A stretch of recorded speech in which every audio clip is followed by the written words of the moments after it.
नमस्कार, news capital express में आपका स्वागत है। मैं हूं आपके साथ अंकिता। चलिए बढ़ते हैं मुख्य खबर की ओर। मध्य प्रदेश हाईकोर्ट ने गुरुवार को शिक्षक भर्ती में होल्ड अभ्यर्थियों की दायर याचिकाओं की विस्तृत सुनवाई हुई। मध्य प्रदेश हाईकोर्ट ने गुरुवार को शिक्षक भर्ती होल्ड अभ्यर्थियों की दायर याचिकाओं की विस्तृत सुनवाई हुई। चीफ जस्टिस सुरेश कुमार केत और जस्टिस विवेक जैन की डिवीजन बेंच ने 87-13% फॉर्मूले पर राज्य सरकार से जवाब तलब करते हुए सरकार से पूछा कि 13% भर्तियों को क्यों होल्ड रखा गया है, क्योंकि हाईकोर्ट का कोई भी ऐसा आदेश नहीं था। हाईकोर्ट ने साल 2019 से हुई भर्तियों की जानकारी पेश करने के भी सरकार को निर्देश दिए। हाईकोर्ट के सीनियर एडवोकेट रामेश्वर सिंह ठाकुर ने बताया कि शिक्षक भर्ती की द्वितीय काउंसलिंग में याचिकाकर्ताओं के साथ साथ ओबीसी वर्ग के 1000 से अधिक अभ्यर्थियों को नियुक्ति पत्र जारी नहीं किए गए और न ही लिखित में कोई कारण बताया गया है। महाधिवक्ता ने कोर्ट को बताया कि शिवम गौतम की याचिका में दिनांक 4 मई 2024 को पारित अंतरिम आदेश के कारण ओबीसी वर्ग को नियुक्ति नहीं दी जा रही है। तब इसका जवाब देते हुए वरिष्ठ अधिवक्ता ने कोर्ट को बताया कि उक्त शिवम गौतम की याचिका में पारित अंतरिम आदेश बताया जा रहा है वह याचिका हाईकोर्ट से डिस्पोज हो चुकी है एवं उक्त याचिका सरकार ने सुप्रीम कोर्ट में ट्रांसफर करा दी गई है, जिससे सुप्रीम कोर्ट द्वारा कोई भी अंतरिम आदेश पारित नहीं किया गया, बल्कि उक्त याचिका सुप्रीम कोर्ट में जिन याचिकाओं से लिंक है उनमें सुप्रीम कोर्ट की 3 जजों की बेंच द्वारा दिनांक 24 फरवरी 2024 को अंतरिम आदेश पारित करके छत्तीसगढ़ राज्य में 58% आरक्षण लागू करने की अनुमति दी गई है। आज जो फैसले हुआ है आज ओबीसी आरक्षण से संबंधित 2 प्रकरणों की सुनवाई थी। जो होल्ड अभ्यर्थी हैं शिक्षा भर्ती से संबंधित वो याचिकाएँ थी। जो मध्य प्रदेश शासन ने एक अधिसूचना जारी की थी कि याचिका क्रमांक 18-105/2021 में पारित अंतरिम आदेश के तहत इन अभ्यर्थियों को होल्ड किया गया, वो याचिका खारिज हो गई। तो उन्होंने याचिका लगा के मांग की है कि भाई हमको नियुक्ति पत्र जारी अभी तक नहीं हुए हैं, सरकार ने कोई रीजन भी नहीं बताया। तो इस प्रकरण पे आज बहुत लंबी बहस हुई है और महाधिवक्ता के द्वारा कोर्ट को अवगत कराया गया एक प्रकरण का शिवम गौतम वाला प्रकरण है, जो मध्य प्रदेश शासन ऑलरेडी सुप्रीम कोर्ट ट्रांसफ़र करा चुका है। उसमें जो हाई कोर्ट ने अंतरिम आदेश पारित किया था उसका हवाला दिया। तो कोर्ट ने यही कहा कि भाई ये केस तो सुप्रीम कोर्ट ट्रांसफ़र हुआ है, इसमें सुप्रीम कोर्ट का कोई अंतरिम आदेश हो तो आप बताइए। तो सुप्रीम कोर्ट का कोई अंतरिम आदेश नहीं है कि आप 87 पर रिजल्ट जारी करें, 13 होल्ड करें, पहली बात।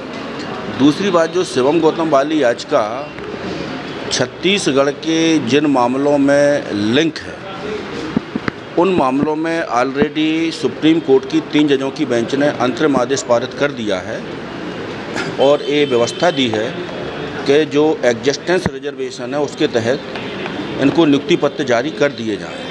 तो वो आदेश मध्य प्रदेश हाई कोर्ट ने भी जारी करने के लिए महाधिवक्ता से कहा। तो महाधिवक्ता ने उसमें कहा कि इसमें हम शासन का इंस्ट्रक्शंस ले लें। तो हाई कोर्ट ने एक टिप्पणी की कि भाई आपका कानून है, आप इसको क्यों लागू करना नहीं चाहते। तो महाधिवक्ता की तरफ से इसमें कोई समुचित जवाब नहीं आया और अंत में बहस में एक कंक्लूजन आया कि हाई कोर्ट का कोई भी ऐसा अंतरिम आदेश नहीं है जिसके तहत 87-13 का उल्लेख किया गया हो। एक याचिका है जो हरिशंकर बरोदिया, जो कि एससी कम्युनिटी के कैंडिडेट द्वारा दाखिल की गई थी, उस याचिका का लेख किया आज की सुनवाई में। तो कोर्ट ने उसको खारिज कर दिया कि भाई एससी कैंडिडेट ने फाइल की है और इसकी ग्रीवेंस अलग है, इसके आधार पर आप जो होल्ड के फार्मूले की बात कर रहे हैं वो यहाँ लागू नहीं है। भाई कानून पर स्टे नहीं है तो कोई भी सर्कुलर, चाहे जीएडी का हो चाहे महाधिवक्ता का हो, कानून के सुपरसीड करके कोई भी प्रोसीडिंग नहीं की जा सकती है। और माननीय न्यायालय द्वारा अंतरिम आदेश पारित करके कहा गया है कि जो ओबीसी के 13% पद हैं, ये पद भरे नहीं जाएंगे, ये पद खाली रखे जाएंगे जब तक कि ये याचिका डिसाइड नहीं होती। क्योंकि अक्सर विभाग ये करते हैं कि वो वैलिडिटी समाप्त हो गई और भर्ती क्लोज कर दी। तो उस पर भी आज माननीय न्यायालय ने अंतरिम आदेश पारित कर दिया है और इसकी सुनवाई 4/4/2025 को नियत की है और ये डायरेक्शन दिया है कि 2019 से लेकर के सारे क्रोनोलॉजिकल इवेंट्स कोर्ट में दाखिल किए जाएं और इसको फाइनली डिसाइड करेंगे। अगले जो भर्ती होंगे उसमें जो 13% है वो होल्ड रखा जाएगा, लेकिन संज्ञान में देते हैं भाई अभी तो 13% होल्ड कर ही रहे हैं, उस पर अभी कोई हाई कोर्ट का फाइनल वर्डिक्ट नहीं आया है। छत्तीसगढ़ राज्य के आदेश को लागू करने के लिए महाधिवक्ता ने इंस्ट्रक्शन के लिए समय लिया है। आगे जो भर्तियाँ होंगी उनमें जो भर्तियां आगे हो रही वो तो अभी 87 पे ही जारी कर रहे हैं लोग। पीएचई मंत्री संपतिया उइके ने 2027 तक जल जीवन मिशन के पूरे काम कर लिए जाएंगे। 12 ठेकेदारों पर हमने कार्रवाई की है, खराब गुणवत्ता का काम करने पर ब्लैक लिस्टेड किया है। प्रधानमंत्री जी ने जिस तरीके से योजना बनाई है गरीबों के लिए, महिलाओं के लिए, अंतिम छोर में रहने वाले भाई बहनों के लिए, जनजाति समाज के लिए, अनुसूचित जाति समाज के लिए, हर वर्ग के लिए, जिस तरीके से आज उन्होंने सोचा। मैं खुद आदिवासी महिला हूँ, जंगल पहाड़ में हम लोग नाले के गंदे पानी पीते थे, पर आज ये स्थिति है कि देश के यशस्वी प्रधानमंत्री जी की इच्छा शक्ति आज हर घर जल के लिए घोषित किए हैं, तो निश्चित ही वो थोड़ा बड़ा योजना है, तो थोड़ा टाइम तो लगेगा। और उसको लेकर के जिस तरीके से हमारे सिंगल विलेज स्कीम में आज 29,990 हमारी योजना चल रहे हैं। मैं आप लोगों को विश्वास दिलाती हूँ कि दिसंबर 25 तक 100% हमारे काम होंगे और जो जल जीवन मिशन के काम हैं वो हमारे 2027 तक लगातार हमारे यशस्वी प्रधानमंत्री जी के नेतृत्व में, हमारे यशस्वी मुख्यमंत्री जी के नेतृत्व में हम सब लोग आप लोगों के सहयोग से पूर्ण करेंगे। ये मैं आप लोगों को जल्दबाजी में घोषित कर दी थी मैडम, जल्दबाजी में घोषित कर दी टंकी से नल सूखा है, एक पूर्ण जल जो यदि ऐसा किए हैं आप लोग बताएं, उसकी जांच करा के और जो भी दोषी है उसके ऊपर हम कार्रवाई करेंगे। ये मैं आप लोगों को सीहोर जिले में कार्रवाई की अभी तक। जबलपुर जिले में एनपीएस यूपीएस के खिलाफ रेल कर्मियों समेत भारत के तमाम केंद्रीय कर्मचारियों का आक्रोश थमने का नाम नहीं ले रहा है। वेस्ट सेंट्रल रेलवे मजदूर संघ के संघ प्रवक्ता सतीश कुमार ने बताया कि संघ अध्यक्ष सीएम उपाध्याय व महामंत्री अशोक शर्मा के मार्गदर्शन में एनएफआईआर के आह्वान पर यूपीएस एनपीएस के खिलाफ व यूपीएस लागू करने समेत लंबित ज्वलंत मांगों को लेकर वेस्ट सेंट्रल रेलवे मजदूर संघ द्वारा आयोजित अखिल भारतीय विरोध सप्ताह पूरे पमरे के जबलपुर, भोपाल, कोटा मंडलों, भोपाल कोटा कारखानों, शेडों, मुख्यालयों व डिपो स्टेशनों पर 17 मार्च से जारी है।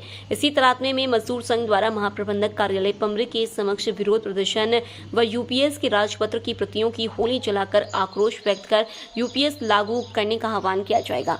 इस अवसर पर संघ के मंडल अध्यक्ष एसएन शुक्ला, मंडल सचिव डीपी अग्रवाल, संयुक्त महामंत्री संदीप श्रोती, उपाध्यक्ष सविता त्रिपाठी सहित बड़ी संख्या में कर्मचारी संघ के सदस्य उपस्थित रहे। किस तरीके से इसमें कर्मचारी प्रभावित हुए? पूरे भारतीय रेल के लाखों कर्मचारी इस निर्णय से प्रभावित हो रहे हैं, क्योंकि ओपीएस के अंदर जो कर्मचारी अभी बचे हैं केवल 40% केवल बचे हैं उनमें, तो मैक्सिमम 60% के ऊपर के कर्मचारी प्रभावित हो रहे हैं। ये जिनको ओपीएस नहीं मिला है, इस सरकार ने एनपीएस पहले थोपा था, उसके बाद यूपीएस थोपा, और हमारी जो मांग है ओपीएस है, उस मांग को लेकर हमारा मुख्य मुद्दा वही है। और 8वें वेतन आयोग में कर्मचारियों को फिटमेंट फार्मूला जितना होना चाहिए महंगाई के हिसाब से उतना होना चाहिए, जिससे वो अपने परिवार का भरण पोषण कर सके। यदि अगर मांगे नहीं होती है तो क्या दिल्ली कूच करेंगे? बिल्कुल आगामी समय में हम लोग दिल्ली में कूच करेंगे, और हमने पहले भी किया है। और 8वें वेतन आयोग का गठन को लेकर भी सरकार ने कह दिया था कि उनके पास ऐसी कोई योजना नहीं है, लेकिन हमने अपने एनएफआईआर और डब्ल्यूसीआरएम के विरोध के बाद उन्होंने ये निर्णय लिया और 8 में पे कमीशन का गठन किया। सतीश कुमार, संघ प्रवक्ता, वेस्ट सेंट्रल रेलवे मजदूर संघ। उज्जैन जिले के नागदा में शीतला सप्तमी का पर्व आज बड़े उत्साह और श्रद्धा के साथ मनाया जा रहा है। शीतला माता के मंदिरों में आज ठंडे का भोग लगाने के लिए और माता की पूजा अर्चना के लिए बड़ी संख्या में श्रद्धालु महिलाएं पहुंच रही हैं। महिलाएं परिवार में सुख और शांति, बच्चों की लंबी उम्र की कामना के साथ माता शीतला की पूजा अर्चना करने मंदिर पहुंची। सप्तमी पूजी जाती है, ये किस लिए पूजी जाती है, क्यों, हम क्या मानते हैं इसकी? बच्चे को माता जी वगैरह निकलते हैं तो वो ठंडे रहते हैं, इसलिए ठंडा खाते हैं और ठंडा ही पूजा करते हैं। बताया जाता है कि जैसे होलिका दहन होता है उसके कुछ दिन बाद में शीतला सप्तमी पूजी, 7 दिन बाद। हाँ, तो आज के सप्तमी पे शीतला माता पूजी जाती है ना, तो इसकी क्या महिलाएं क्या आज के दिन पूरे दिन ठंडा खाती है? और मतलब ठंडा खाती ना, सभी खाते हैं। अच्छा, इसीलिए मानता है। हाँ, चलिए, धन्यवाद। आज शीतला सप्तमी है और महिलाएं जो है यहाँ पूजा अर्चना करने आई, क्या है मतलब क्या किस लिए की जाती है पूजा? ये होली के 7 दिन तक ठंडी करते हैं। हाँ। और पूजा करते हैं और शीतला माता ठंडी करना जरूरी बच्चों के लिए, और अंधन लक्ष्मी से भरपूर होते हैं। सभी महिलाएं शीतला माता की पूजा करती है और आशीर्वाद लेती है। तो कितनी बजे से मंदिर में आने का सिलसिला शुरू हो चुका था सुबह से? ये 12 बजे बाद 12:30 बजे बाद 12:30 बजे से अब तक महिलाएं पूजा करने आ रही है। बहुत आ रही थी महिला पूजा करने। चलिए धन्यवाद। 3 बजे